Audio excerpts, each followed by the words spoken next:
नमस्कार किसान साथियों, अगर आप भी सरसों के अंदर बम्पर उत्पादन लेना चाहते हो तो उसके लिए इम्पोर्टेंट है आप पहली इरिगेशन या पहली सिंचाई कब कर रहे हो। इसके साथ में पहली सिंचाई के साथ में आप कौन कौन से खाद काम में ले रहे हो, इसके साथ में कितनी मात्रा के अंदर काम में ले रहे हो। आज हम साथियों इस वीडियो के माध्यम से आपको बताएंगे कि पहली सिंचाई आप सरसों के अंदर कब करें, इसके साथ में कौन कौन से खाद जैसे कि यूरिया, आपने फॉस्फोरिक फर्टिलाइजर कौन से काम में लिए, बुआई के समय काम में लिए या नहीं लिए, अगर नहीं लिए तो कौन से फॉस्फोरिक फर्टिलाइजर अब आपको काम में लेने हैं। माइक्रो न्यूट्रिएंट के अंदर जैसे जिंक सल्फेट आपको कौन सा काम में लेना है, कितनी मात्रा के अंदर काम में लेना है, सल्फर कितना काम में लेना है, कौन सा काम में लेना है, इस प्रकार की जानकारी हम आज आपको साझा करेंगे। तो जो किसान साथी चैनल पर नए हैं तो वो किसान साथी चैनल को सब्सक्राइब कर ले ताकि आपको जो आने वाला नया वीडियो है आपको आसानी से उपलब्ध हो सके। तो सबसे पहले बात करें हम किसान साथियों, आपने सरसों की बुआई कर दी होगी अभी तक। अब हम बात करें कि सरसों के अंदर पहली सिंचाई किस समय करनी है। तो पहली सिंचाई का समय, उपयुक्त समय है वो 25 से 35 दिन तक है। 25 दिन से लेके आप 35 दिन तक पहली सिंचाई करें। अगर आपकी ग्रोथ अच्छी है तो लगभग 30 से 35 दिन पर करें। उसकी ग्रोथ अच्छी है तो उसकी क्या जो जड़ें होती है वो जड़ें पानी के लिए नीचे की तरफ जाएगी, तो आप थोड़ा सा लेट करोगे तो भी चलेगा। अगर आपके सरसों का जो ग्रोथ है वो कम है तो उसमें आप 25 से 30 दिन के बीच में आप सिंचाई कर सकते हो। अब इसमें इंपॉर्टेंट है कि आप कौन सा फर्टिलाइजर काम में ले रहे हो, कौन सा खाद आप इसके अंदर काम में लोगे ताकि आपका जो उत्पादन वो अधिक से अधिक आपके बैठ सके। तो आज हम बताएंगे आपको कि सबसे पहले आपको यूरिया जो नाइट्रोजन की पूर्ति करता है, नाइट्रोजन इसके अंदर यूरिया के अंदर कितना परसेंट नाइट्रोजन होता है, 46% नाइट्रोजन होता है। आपने बेसल डोज के समय, बुआई के समय भी आपने यूरिया दिया होगा। तो इसके साथ में अब उसको अच्छी बढ़वार के लिए उसको जरूरी है कि उसको वापस से नाइट्रोजन की आवश्यकता होगी पौधों की जो हरी अवस्था के लिए और पौधों की अच्छी बढ़वार के लिए नाइट्रोजन बहुत ज़्यादा इंपॉर्टेंट है। तो आप यूरिया इसके साथ में दोगे। तो यूरिया कितना काम में लेना है, यूरिया आपको 35 से 45 किलो प्रति एकड़ के हिसाब से काम में लेना है, यानी कि लगभग 1 बैग आपको काम में लेना है। दूसरा जो इंपॉर्टेंट पोषक तत्व होता है वो होता है फॉस्फोरस। फॉस्फोरस क्या काम करता है, फॉस्फोरस जो सरसों की जो जड़ें होती है उनको जड़ों का विकास करता है, अच्छे से उनको खड़ा रखने के लिए क्षमता पैदा करता है, या पौधों के जो अच्छे से खड़ा रह सके तो उसके लिए फॉस्फोरस बहुत ज़्यादा इंपॉर्टेंट है। फॉस्फोरस कौन से फर्टिलाइजर के माध्यम से मिलता है, फॉस्फोरस मिलता है डीएपी के माध्यम से, जो डाई अमोनियम फॉस्फेट के नाम से जाना जाता है, डाई अमोनियम फॉस्फेट। साथियों ध्यान रखिए, जो डीएपी होता है, डीएपी के नाम से आजकल दुनिया में बहुत ज़्यादा फ्रॉड चल रहे हैं। डीएपी के नाम से डायरेक्ट अवेलेबल फॉस्फेट के नाम से मिलता है या और भी अलग अलग नाम से बिक रहा है फर्जी। तो जो असली डीएपी है वो है डाई अमोनियम फॉस्फेट के नाम से, जो जिसके अंदर 46% जो फॉस्फोरस होता है और 18% इसके अंदर नाइट्रोजन होता है। ये आपने बुआई के समय काम में लिया होगा। बुआई के समय इसको काम में क्यों लेते हैं, क्योंकि जो फॉस्फोरस डीएपी के अंदर जो फॉस्फोरस होता है वो फॉस्फोरस होता है अगतिशील।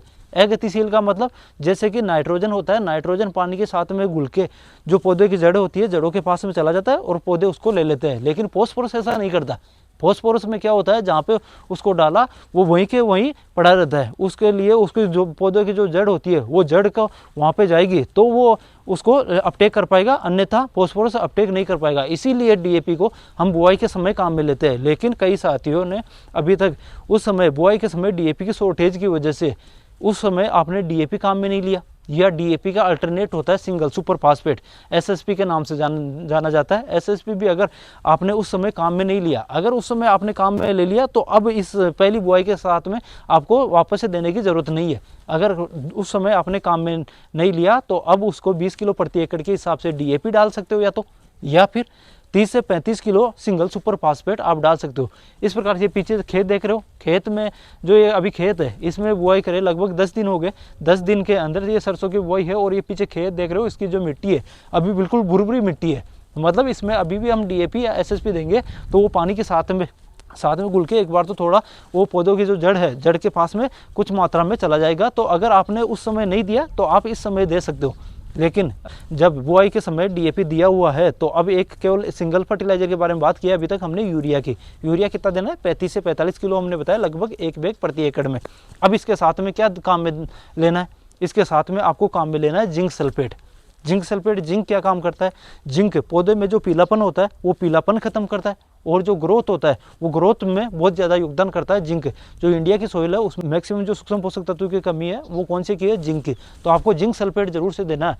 अगर आपने उस समय अगर बुआई के समय दिया है तो अच्छी बात है। अगर नहीं दिया है तो इसके साथ में जो जिंक सल्फेट होता है, जिंक सल्फेट कितना परसेंट आता है मार्केट में, 21% के नाम से आता है और 33%। दो प्रकार के जिंक सल्फेट आते हैं, 21% और 33%।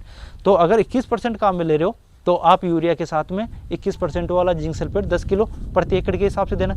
अगर आप काम में ले रहे हो अगर 33% वाला तो 7 किलो प्रति एकड़ के हिसाब से आपको जिंक सल्फेट उसके साथ में मिलाना है। अब हम बात कर रहे हैं सल्फर के बारे में। सल्फर एक द्वितीयक पोषक तत्व है जो सरसों के अंदर जो सबसे ज़्यादा योगदान होता है प्राथमिक पोषक तत्वों के बाद में, वो होता है सल्फर का। क्यों? सल्फर क्या काम करता है? सल्फर जो सरसों होता है, सरसों के अंदर तेल की मात्रा बढ़ाता है। जो मेन फैक्टर होता है सरसों के जो रेट निर्धारित करता है वो होता है उसके अंदर, सरसों के अंदर उसकी तेल की मात्रा कितनी है, और तेल की मात्रा कौन बढ़ाता है? सल्फर बढ़ाता है। तो सल्फर किस प्रकार से, किस खाद में आपको मार्केट में अवेलेबल है? मार्केट में मिलता है बेंटोनाइट सल्फर के नाम से मिलता है, वो 90% सल्फर होता है। अगर आपने बुआई के समय काम में ले लिया बेंटोनाइट 90% सल्फर, तो अब उसको काम में नहीं लेना। अगर फिर भी काम में नहीं लिया उस समय, तो अब आपको काम में लेना है वो 80% वाला सल्फर काम में लेना। WDG के नाम से आता है। जो 80% सल्फर आता है WDG, वो फंजीसाइड का भी काम करता है। तो सल्फर तो आपको पौधे को उपलब्ध करवाएगा ही, इसके साथ में वो क्या अवेलेबल करवाएगा, जो फंजीसाइड, जो फंगस लग जाती है या स्टेम रोट की या जो प्रॉब्लम है उसमें भी वो बहुत बड़ा योगदान करता है। तो अब हमने बात किया जैसे यूरिया, अगर यूरिया कितना काम मिलोगे 35 से 45 किलो प्रति एकड़ के हिसाब से। जिंक सल्फेट की बात किए थे हमने, तो जिंक कितना काम मिलोगे 21% वाला 10 किलो, और अगर 33% वाला है तो 7 किलो। इसके साथ में हमने बात कर ली को 80% WDG सल्फर, तो इसमें कितना काम में लेना है, वो 3 किलो प्रति एकड़ के हिसाब से काम में लेना। इसके बाद में आपने पहली सिंचाई कर दी। पहली सिंचाई करने के बाद में कुछ समय बाद में आपको 5-7 दिन बाद के अंदर आपको जो NPK का ग्रेड आता है 19-19-19 या मार्केट में NPK 20-20-20 ग्रेड के नाम से भी होता है। इसके अंदर क्या तीनों प्राथमिक पोषक तत्व होते हैं, जो तीनों मिल जाते हैं। नाइट्रोजन भी मिल गया, फॉस्फोरस भी मिल गया और पोटेशियम भी मिल गया। इनका आपको स्प्रे करना है किसके ऊपर? अपने सरसों का जो आपके जब लगभग 30-35 दिन की होगी उसके बाद में आपको पहला ये इसके ऊपर स्प्रे करना है, ताकि उसकी पौधे की अच्छे से अच्छे ग्रोथ हो सके, उसमें ज़्यादा से ज़्यादा उसके अंदर जो फलियाँ बनती है वो ज़्यादा से ज़्यादा उसके अंदर फलियाँ बने और अपना प्रोडक्शन सबसे ज़्यादा प्राप्त हो सके। तो किसान साथियों, आपको अगर वीडियो अच्छा लगा हो तो वीडियो को ज़्यादा से ज़्यादा लाइक करें, कि ज़्यादा से ज़्यादा किसान साथियों तक इसको शेयर करें। धन्यवाद साथियों।